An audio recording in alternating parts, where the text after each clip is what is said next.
ذی قعدہ کے مہینے کی تاریخی اہمیت اس اعتبار سے ہے کہ اللہ کے رسول صلی اللہ علیہ وسلم نے اپنی زندگی میں 4 عمرے فرمائے اور وہ چاروں عمرے اللہ کے رسول صلی اللہ علیہ وسلم نے اسی مہینے میں ادا کی۔ آپ کے علم میں یہ بات رہنی چاہیے کہ صلح حدیبیہ جو کہ سن 6 ہجری میں ہوا، یہ مسلمانوں اور مشرکین کے درمیان میں ایک معاہدہ تھا، ایک پیکٹ تھا۔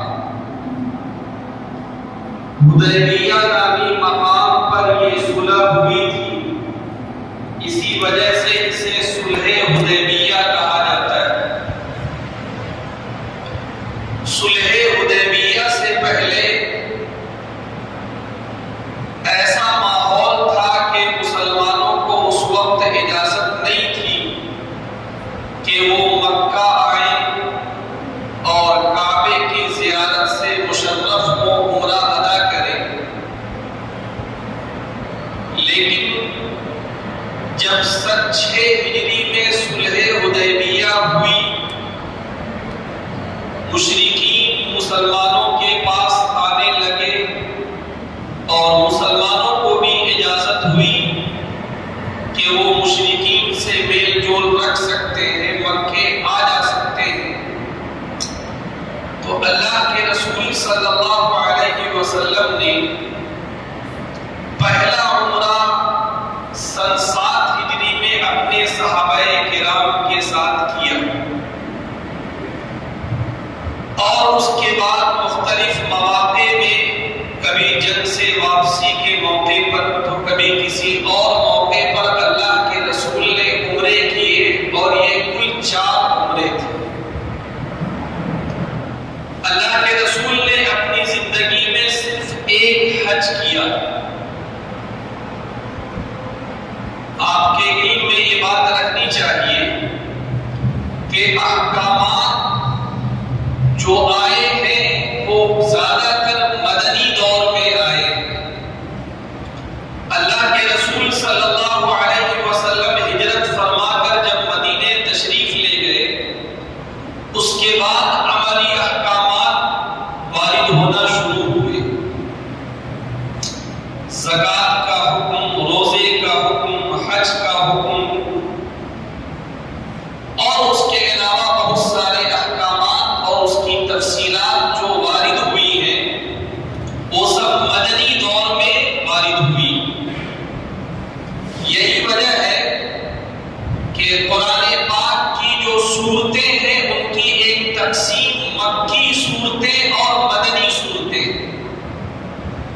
مکی صورتیں ان صورتوں کو کہا جاتا ہے جو کہ اللہ کے رسول کے مکے کے دوران قیام میں نازل ہوئی، اور مدنی صورتیں وہ صورتیں ہیں جو اس وقت نازل ہوئی جب اللہ کے رسول کا قیام مدینے میں تھا۔ ایک بات اور بھی آپ کے ذہن میں رہنا چاہیے کہ جب مکی صورتوں کا آپ مطالعہ کریں گے، ایک سرسری نظر اس پہ ڈالیں گے، تو آپ یہ دیکھیں گے کہ مکی صورتوں میں جو ٹاپک ڈسکس کیا گیا ہے، مکی صورتوں میں جو مضامین بیان کیے گئے ہیں، وہ مضامین عقائد سے متعلق ہے، وہ مضامین آخرت سے متعلق ہے، وہ مضامین دعوت سے متعلق ہے، وہ مضامین انبیاء کرام کے تذکرے سے متعلق ہے۔ لیکن جو مدنی صورتیں ہیں، ان مدنی صورتوں میں احکامات اور اس کی تفصیلات کو بیان کیا گیا۔ روزہ اس کی تفصیلات، زکوٰۃ اس کی تفصیلات، حج اس کی تفصیلات، نکاح اس کی تفصیلات، طلاق اس کی تفصیلات، اور بھی جو عملی احکامات ہوا کرتے ہیں اس کی تفصیلات آپ کو مدنی صورتوں میں ملیں گی۔ بہرحال یہ بنیادی چیزیں ہیں جو کہ ہمارے ذہن میں رہنا چاہیے۔ تو میں یہ عرض کر رہا تھا کہ یہ ذوالقعدہ کا مہینہ جو کہ اسلامی مہینوں کے اعتبار سے 11واں مہینہ ہے، آج اس کی 19ویں تاریخ ہے، اور اس کی تاریخی حیثیت یہ ہے کہ اللہ کے رسول صلی اللہ علیہ وسلم نے اپنی زندگی میں جو چار عمرے کیے وہ چاروں عمرے اسی مہینے میں کی۔ جو حضرات یہاں پہ مستقل جمعہ پڑھتے ہیں وہ ان کے علم میں یہ بات ہوگی کہ کئی جمعہ سے حج سے متعلق باتیں آپ کے سامنے عرض کی جا رہی ہیں۔ میرے بزرگوں، سچی بات یہ ہے کہ ہمارے دین کے جو احکامات ہیں، اگر ایک معمولی حکم بھی سامنے رکھا جائے تو اس میں اتنی تفصیلات ہیں کہ اس کے لیے ایک دو جمعہ نہیں بلکہ کئی جمعے چاہیے۔ آپ حضرات کے سامنے جو باتیں رکھی جاتی ہیں وہ موٹی موٹی باتیں، تاکہ ہمارے سامنے ہماری شریعت کا جو نقشہ ہے وہ واضح رہے، شریعت کا جو اسٹرکچر ہے اور شریعت سے جو مطالبہ ہے ہم سے، ہم اس کو سمجھنے والے ہیں۔ ہم سب جانتے ہیں کہ اللہ نے ہمیں جو احکامات دیے ہیں ان احکامات میں 5 احکامات ایسے ہیں جن کی حیثیت بنیاد کی۔ اللہ کے رسول صلی اللہ علیہ وسلم نے فرمایا تھا، بنی الاسلام علی 5 شہادت ان لا الہ الا اللہ وان محمد رسول اللہ واقام الصلاۃ وایتاء الزکاۃ والحج وصوم رمضان۔ اللہ کے رسول صلی اللہ علیہ وسلم نے اپنی اس حدیث میں اسلامی احکامات میں سے جو بنیادی احکام ہیں اس کو بیان فرمایا ہے۔ اللہ کے رسول کا فرمان ہے کہ سب سے پہلا رکن اور سب سے پہلا پلر جو ہے وہ کلمہ شہادت ہے، اس کے بعد نماز ہے، پھر روزہ ہے، اور اس کے بعد زکوٰۃ ہے، اور پھر حج ہے۔ حج کی تفصیلات بیان کرتے ہوئے میں نے ایک جملہ یہ عرض کیا تھا کہ حج کی عبادت سے جو بہت سارے مقاصد متعلق ہیں ان میں سے ایک اہم مقصد یہ ہے کہ انسان کے دل میں جو محبت کے جذبات ہیں، انسان کے دل میں محبت کی جو مایا ہے، انسان کے دل میں عشق کی جو آگ ہے، اس محبت، اس عشق اور اس الفت کا مصرف کیا ہونا چاہیے، ہم اس کو سمجھیں۔ آج مسئلہ یہ ہے کہ اللہ نے یہ جو زبردست چیز ہمیں عطا کی تھی، محبت کے نام پر، عشق کے نام پر، الفت کے نام پر، فدائیت کے نام پر، یہ اعلیٰ جذبہ ہم بالکل ادنا چیزوں میں صرف کر رہے ہیں۔ ہماری محبت دنیا سے، ہماری محبت دنیا کے ساز و سامان سے ہے، ہماری محبت ان چیزوں سے ہے جس کو بقا نہیں ہے، فنا ہے۔ حالانکہ اللہ اور اس کے رسول کا مطالبہ یہ ہے کہ اہل ایمان کے دل میں جو محبت کے جذبات ہیں، عشق کی جو آگ ہے، اس کا اصل مصرف اللہ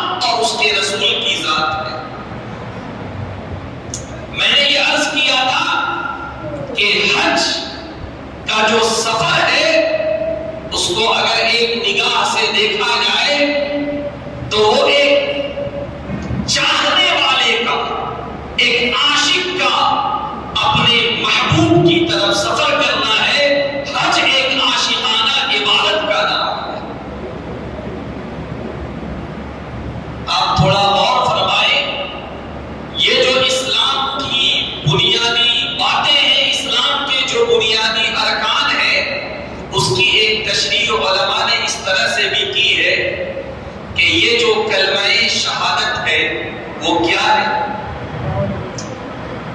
وہ گویا کہ اللہ کے ہاتھ میں اپنا ہاتھ رکھ کر اللہ سے وعدہ کرنا ہے، اللہ سے یہ معاہدہ کرنا ہے کہ اے اللہ، میں آپ پر ایمان لانے والا ہوں، میں آپ کو اپنا خالق، مالک، رازق ماننے والا ہوں، اور اس کے ساتھ ساتھ میری زندگی میں اور میرے دل میں اگر سب سے زیادہ کسی کے لیے جگہ ہوگی تو وہ آپ ہیں۔ یہ ایک پیکٹ اور معاہدے کا نام ہے۔ آج ہمارا ماننا یہ ہے کہ چند کلمات کو رکھ لیا جائے اور اس کو ادا کر لیا جائے اور اس کو ہم نے سمجھ لیا کہ گویا کہ ہم نے کلمے کا حق ادا کر لیا، ایسا نہیں ہے۔ کلمے کو ہم نے اتنا آسان سمجھ لیا ہے، اتنا ہلکا سمجھ لیا ہے کہ پوچھیے مت۔ لیکن یہ کلمہ شہادت، یہ اللہ کی وحدانیت کا اقرار، یہ اللہ کے رسول کو رسول ماننے اور اس کو پیغمبر ماننے اور اس کو اپنا اسوہ اور نمونہ ماننے، یہ جو کلمہ ہے اس میں وزن کتنا ہے، اس میں ویٹ کتنا ہے، آپ نے اس کی تفصیلات سنا ہوگا۔ لیکن ایک بات آپ اپنے سامنے رکھیں، ہم لوگوں نے ہمیشہ یہ سنا ہے کہ ایک انسان، فرض کیجئے اس کی پوری زندگی حالت کفر میں گزری، اس نے پوری زندگی اللہ کے ساتھ شرک کیا۔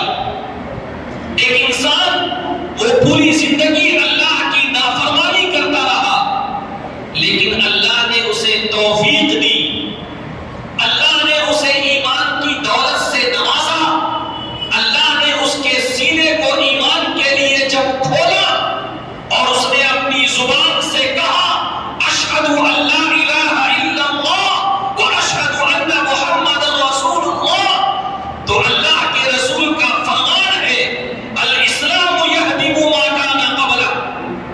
99 سال تک جو وہ شرک کرتا رہا، 99 سال تک جو وہ بت پرستی کرتا رہا، 99 سال تک جو اس نے اللہ کی نافرمانی کی ایک عمارت تعمیر کر دی، یہ کلمہ شہادت اس میں اتنا وزن ہے کہ یہ ایک کلمہ جیسے انسان کی زبان سے نکلتا ہے وہ عمارت زمین بوس ہو جاتی ہے اور اس کی زندگی کے تمام گناہ اللہ معاف کر دیتا ہے۔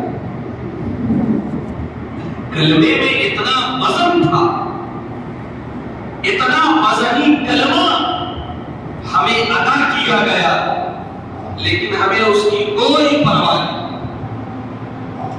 تو میں یہ عرض کر رہا تھا کہ یہ جو کلمہ شہادت ہے اگر غور کیا جائے تو یہ بھی اللہ کے ہاتھ میں ہاتھ دے کر گویا کہ ایک عہد و پیمان کا نام ہے، اللہ سے وفاداری کے اقرار کا نام ہے۔ اس کے بعد جو دوسرا رکن ہے وہ کیا ہے؟ نماز۔ اللہ نے قرآن پاک میں فرمایا اقیم الصلاۃ لذکری، کہ دیکھو نماز قائم کرو میری یاد کے خاطر سے۔ انسان کسے یاد کرتا ہے؟ انسان جس سے محبت کرتا ہے، انسان جس کو اپنا محبوب مانتا ہے، انسان جس سے عشق کرتا ہے اسے یاد کرتا ہے۔ اللہ نے کہا کہ دیکھو یہ جو نماز تمہیں دی جا رہی ہے، یہ نماز اگرچہ دکھنے میں کچھ حرکات ہیں، اگرچہ دیکھنے میں یہ بڑی معمولی چیز ہے، لیکن یاد رکھنا الصلاۃ معراج المؤمن، نماز مومن کی معراج ہے۔ اور انسان جب نماز پڑھتا ہے تو وہ گویا کہ اپنے محبوب حقیقی کو یاد کرتا ہے۔ انسان جب قیام میں ہے، حالت قیام میں ہے، اللہ کے سامنے عاجزی کے ساتھ کھڑا ہے۔ انسان حالت رکوع میں ہے، اللہ کے سامنے وہ جھک رہا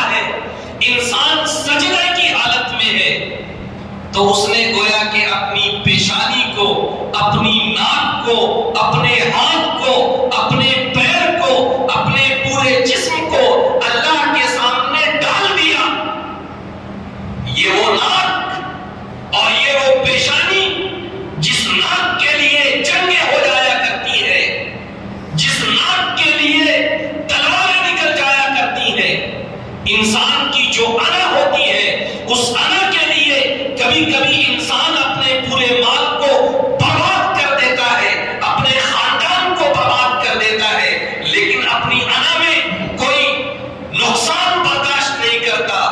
وہی انسان جب اللہ کے سامنے اپنی پیشانی کو جھکا دیتا ہے، اپنی ناک کو اللہ کے قدموں پر گویا کہ جب رگڑنے لگتا ہے، تو اللہ کے رسول نے بھی فرمایا کہ دیکھو،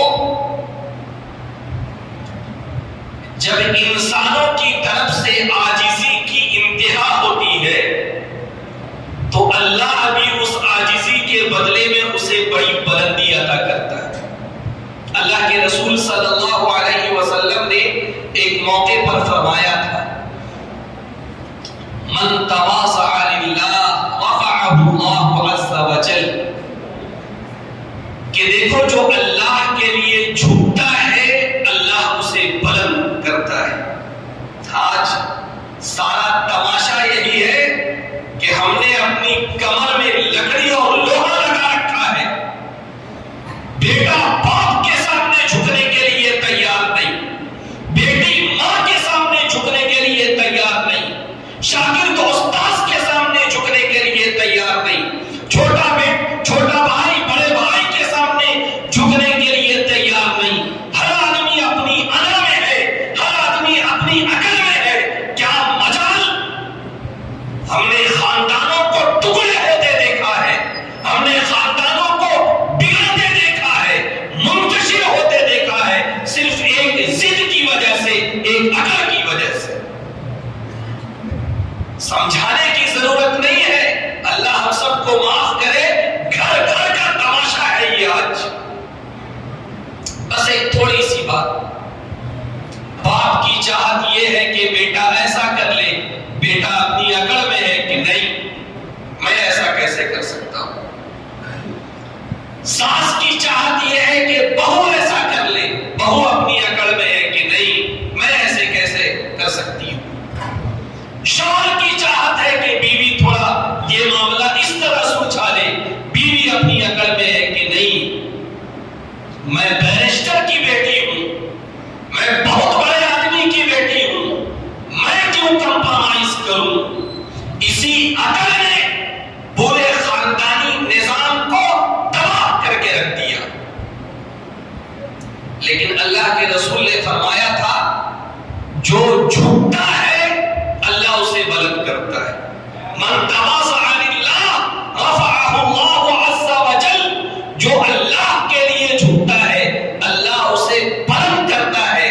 اور خاندانی ماحول سے ہٹ کر آپ تھوڑا اور باہر نکلیے،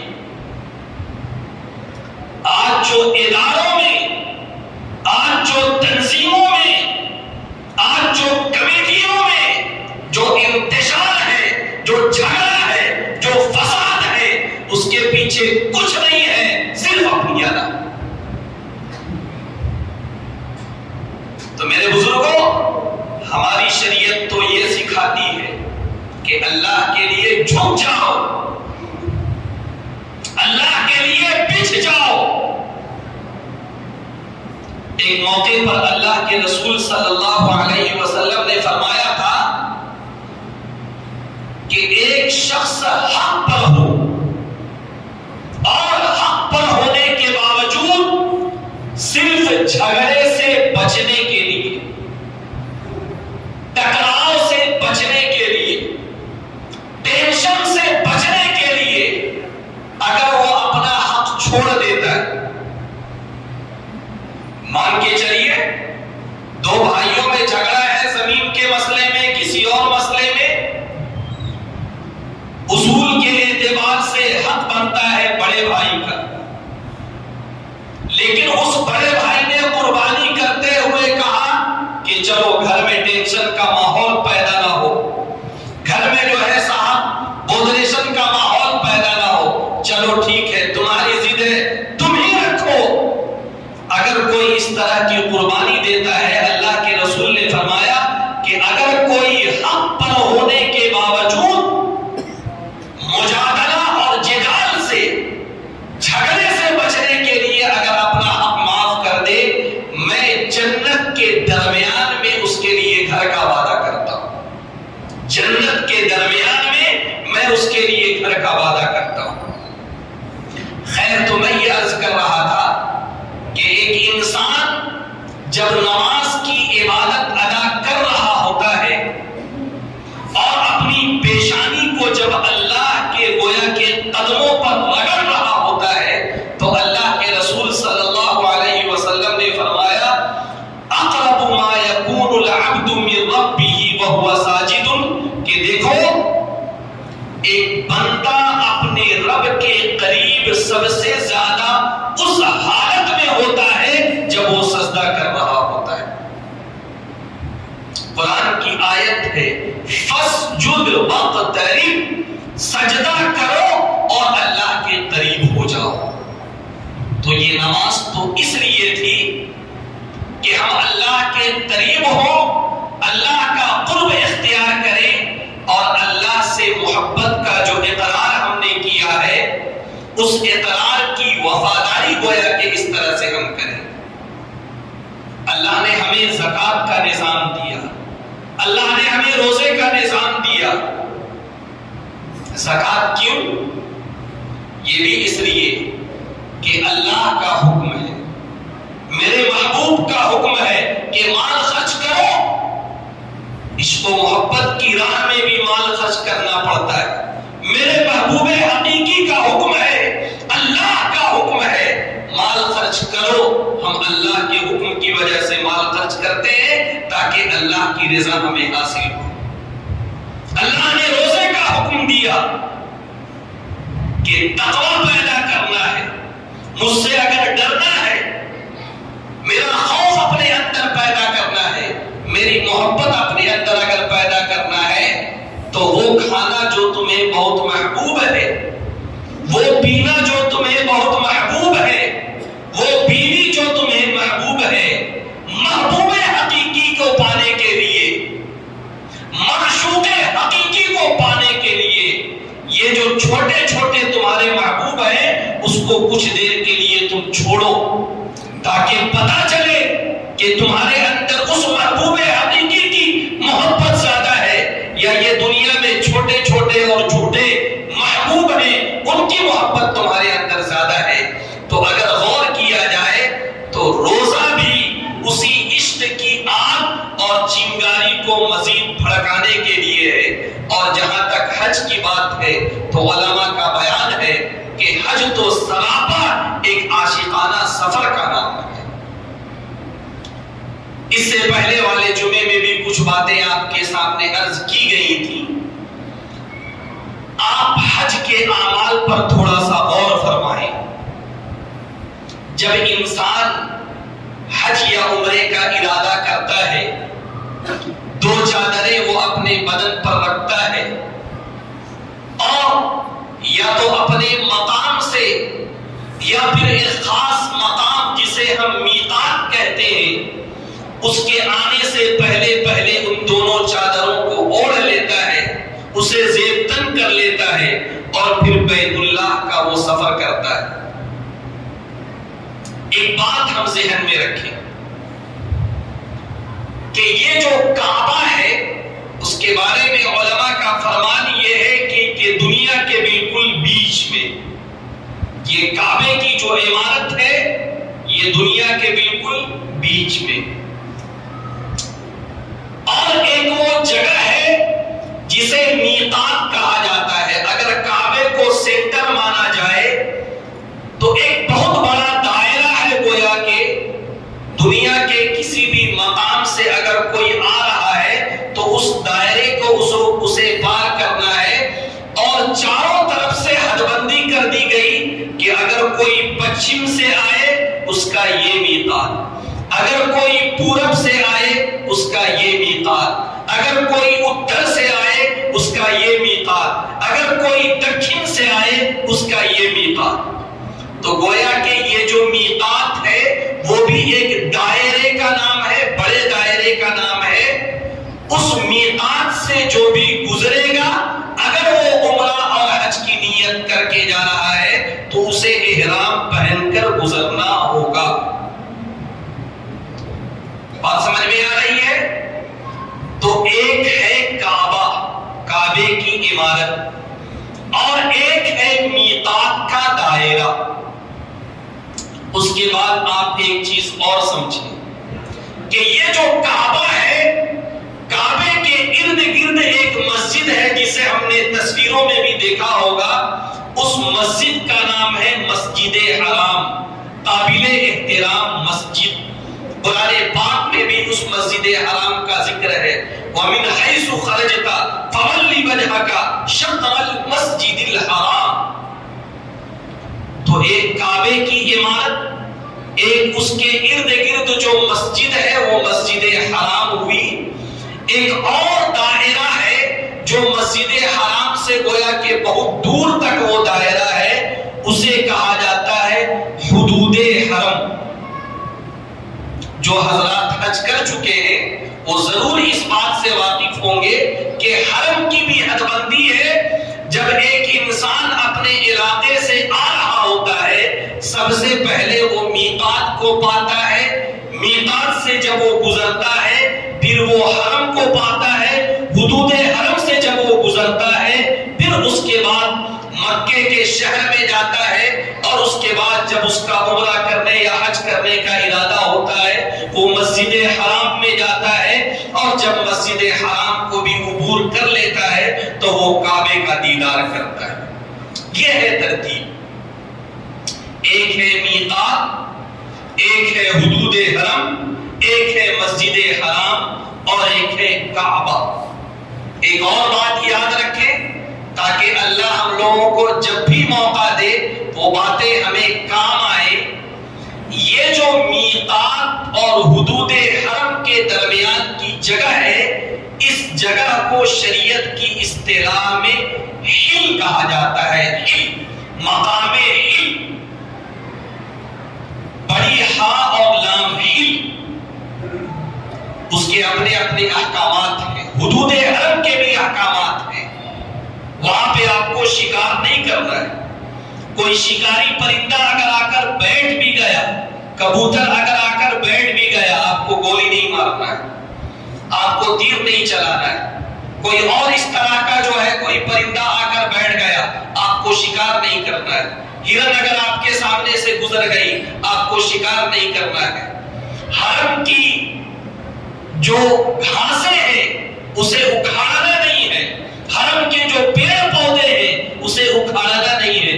بہت سارے احکامات ہوتے ہیں متعلق جس کو بسا اوقات ڈسکس نہیں کیا جاتا ہے، لیکن بہرحال ہمارے ذہن میں یہ بات رہنی چاہیے۔ تو ہم اپنے علاقے سے جب جاتے ہیں سب سے پہلے ہمیں میقات ملتا ہے، میقات کو ہم عبور کرتے ہیں، اس کے بعد جو جگہ ملتی ہے اسے حل کہا جاتا ہے۔ حل کو جب ہم عبور کرتے ہیں اس کے بعد جو جگہ ملتی ہے اسے حدود حرم کہا جاتا ہے، اور اس کے بعد جو جگہ آتی ہے وہ مسجد حرام ہے، اور اس کے بعد جو جگہ آتی ہے وہ کعبۃ المشرفہ ہے۔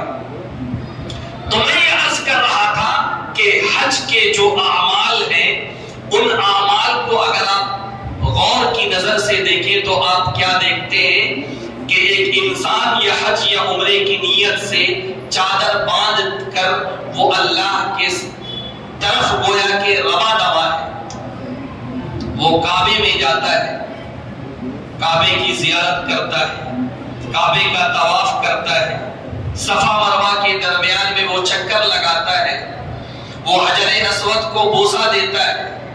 اگر اسے موقع ملتا ہے تو بوسہ دیتا ہے، اور اگر موقع نہیں ملتا ہے تو دور سے اسے سلام کرتا ہے۔ یہ سب کیا ہے؟ کبھی ہم نے غور کیا؟ ہم یہ بات کر رہے ہیں کہ حج ایک عاشقانہ سفر کا نام ہے۔ ایک مومن سے مطالبہ یہ ہے کہ اس کا محبوب حقیقی خدا ہو۔ ایک مومن سے مطالبہ یہ ہے کہ اس کا محبوب حقیقی اللہ کا رسول ہو، محمد الرسول اللہ ہو۔ اس کے علاوہ جو محبتیں ہیں وہ فانی محبتیں ہیں، اس کے علاوہ جو محبتیں ہیں وہ گندی محبتیں ہیں، اس کے علاوہ جو محبتیں ہیں وہ انسان کو ہلاک کرنے والی محبتیں ہیں۔ انسان کے دل میں ایک چاہت ہوتی ہے کہ اسے اپنا محبوب مل جائے تو اسے وہ بوسہ دے، اسے اپنا محبوب جب مل جائے تو اس سے وہ معانقہ کرے، اس کے وہ قریب ہو۔ یہ ایک انسان کی چاہت ہے۔ اللہ کی ذات ایسی نہیں ہے جس کو ہم دیکھ سکتے ہیں۔ اللہ کی ذات ان سب چیزوں سے پاک ہے۔ اللہ کی ذات کا دیدار انشاءاللہ کل قیامت میں جنت میں ہوگا۔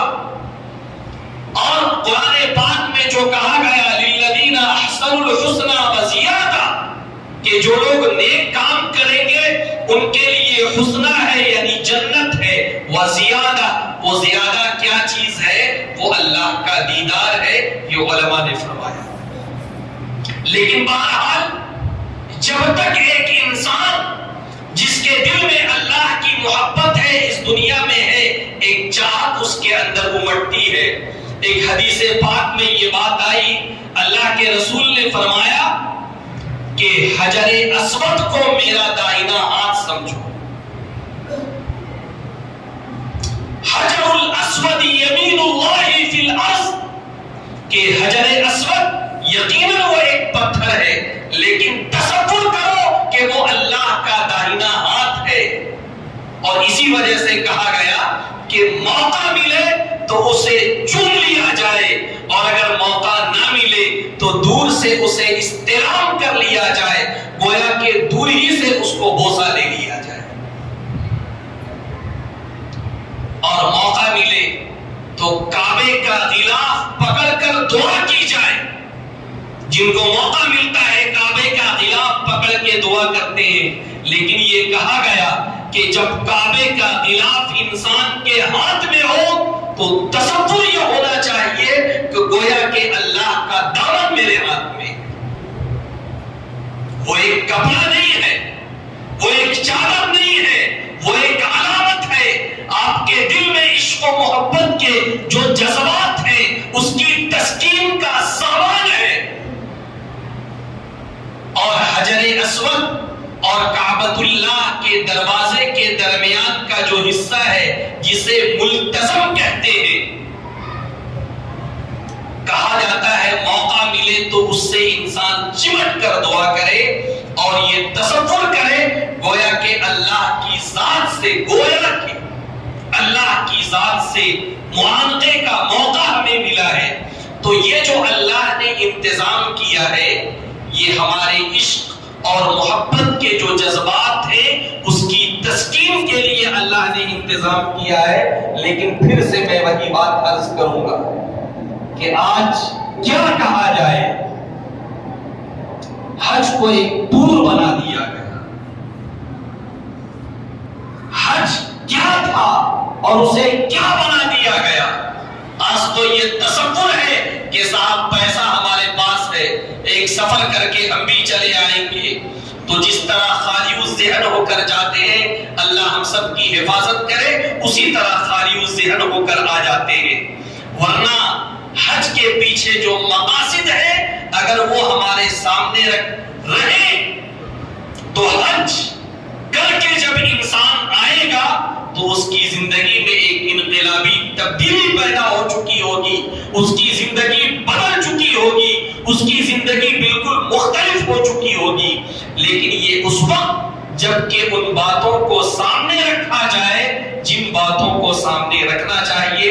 اللہ سے دعا کریں کہ اسلامی احکامات کی جو روح ہے، اس کی جو اسپرٹ ہے اور اس کے اندر جو جذبات ہیں، ان جذبات کو سامنے رکھ کر اللہ ہمیں ان اعمال کو بجا لانے کی توفیق سے نوازے۔ آمین۔ وآخر دعوانا ان الحمد للہ رب العالمین۔ جو حضرات